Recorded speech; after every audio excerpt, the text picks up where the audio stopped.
Welcome. In today's episode, we're going to take a look at more bad medical advice coming from celebrities.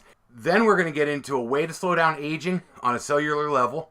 And we're going to wrap it all up with the positive effects of magic mushrooms. This is ZakDTV, the place for interesting news from around the net. And let's get right into this. First up, I'd like to talk about celebrities thinking that their doctors are medical professionals. And how recently people like Jason Biggs, you know, the guy from American Pie, and his wife have talked about how eating placenta is a good thing. Even Kim Kardashian, we all know she's a medical doctor, suggests a program where they will freeze dry and make your placenta into pill form, and how great that is for you. Unfortunately, however, it seems that these celebrities only know as much as, like say Gwyneth Paltrow does, in the stuff that she promotes in her Goop magazine. But when you get a team of researchers who actually look at decades worth of research on the effects of eating the placenta, their takeaway is it's not helpful at all. In fact, if anything, it is dangerous. Now, people who support eating the placenta generally say it'll help with things like postpartum depression or better breastfeeding or make your baby healthier, all these kind of things. But if you just think about what the placenta is meant to do, it's meant to filter waste out of the baby's blood and provide a barrier between the mother and the baby to keep contaminants from coming through, bacterial, viral, things like that, to separate those out from the mother. So basically, the placenta is a waste sac, or a filter for bad things. But because of the continuous bad science out there, Dr. Amos Greenbaum decided to look back at, like I said, decades worth of studies. And his findings were, there are no benefits and there are potential risks. Don't eat your placenta. That's it. End of story. No. Let's keep going. The risks of eating your placenta include viral infections, bacterial infections, poisonings by toxins like heavy metals that are filtered out, and even hormone imbalances. All the stuff that was accumulated in there between the mother and baby. A common side effect that is found from eating placenta is headaches, severe headaches afterwards. Doctors feel this is probably due to the heavy metals that are then being introduced into the body. Now wait, Zach, what if we freeze dry it? Wouldn't that make it healthy? No. The placenta is meat. And some vegetarians think it's the only meat that a vegetarian should be able to eat because it's the only one that comes from love and not cruelty. I do like the sentiment at least. But according to the CDC, being as such, the placenta is like any other cut of meat. It needs to be cooked at least 130 degrees for 2 hours to kill your basic bacteria and viruses. However, this temperature and time will not take care of things like the Zika virus or HIV, and no amount of cooking or grilling will eliminate the heavy metals and hormones. And if you were to grill your placenta, you have to make sure that it reaches an internal temperature of 160 degrees to kill a lot of the things, but it won't get rid of all the stuff.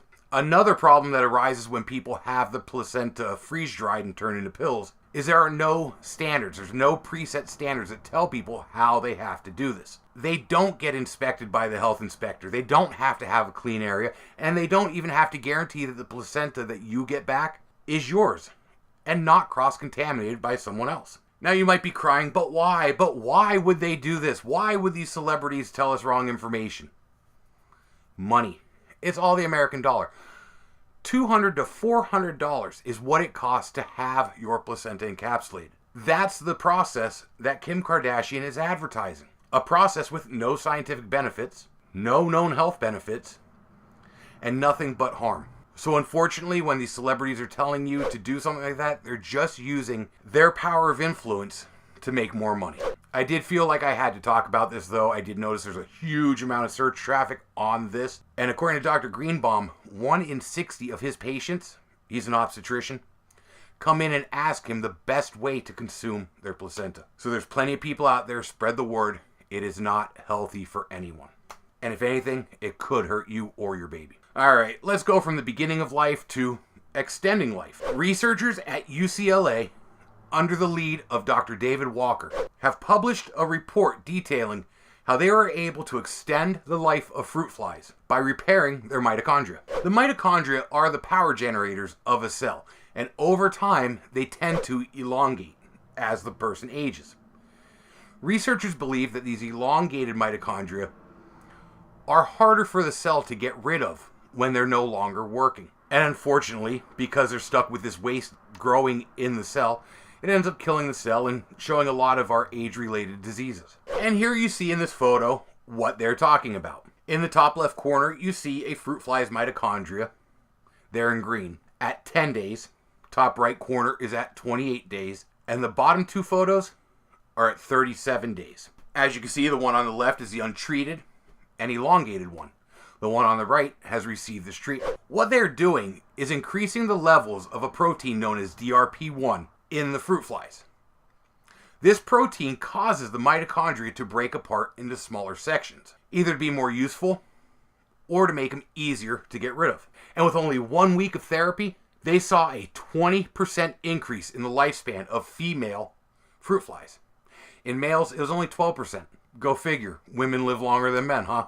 And according to Walker, it's like we took middle-aged muscle tissue and rejuvenated it to youthful muscles. We actually delayed age-related health decline, and 7 days of intervention was sufficient to prolong their lives and enhance their health. In another part of the study that dealt with the same fruit flies, researchers were able to turn off the protein MFN. And what they found was MFN actually causes the mitochondria to elongate. And according to Dr. Walker, you can either break up the mitochondria with DRP1 or prevent them from fusing by inactivating MFN. Both have the same effect, making the mitochondria smaller and extending the lifespan. Now, of course, this study is done in fruit flies, which they use because of their short lifespans, so they can actually see the effects of their experiments. Up next will be trials in rats and other mammals, and eventually we will see human trials with this. I hope it doesn't take too long, because personally, I wouldn't mind adding a couple extra years so I can see what the future is going to bring.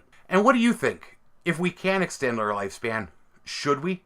Are we playing with things we shouldn't play with, or is this okay? Let me know in the comments below. Finally, I'd like to take a look at a study that was done by the Imperial College London, run by Professor Robin Carhart Harris. In this study, they took 20 patients who all showed signs of serious clinical depression and dosed them with small amounts of psilocybin. That's the active hallucinogenic ingredient in magic mushrooms. They took fMRI scans of these patients' brains before, during, and after their dosage. And what they found was pretty amazing. All the subjects in this study reported feeling like they had been reset. Now, according to Carhart Harris, our patients describe feeling reset after the treatment and often use computer analogies. For example, one said he felt like his brain had been defragged, like a computer hard drive, and another said he felt rebooted. When looking at the MRIs, they were able to come up with a theory on why this happens. It seems the effect of the psilocybin was to decrease blood flow to the amygdala. That's the part of the brain that we give credit for emotions. So while it made that region of the brain entropic, it actually increased blood flow to the brain as a whole, though.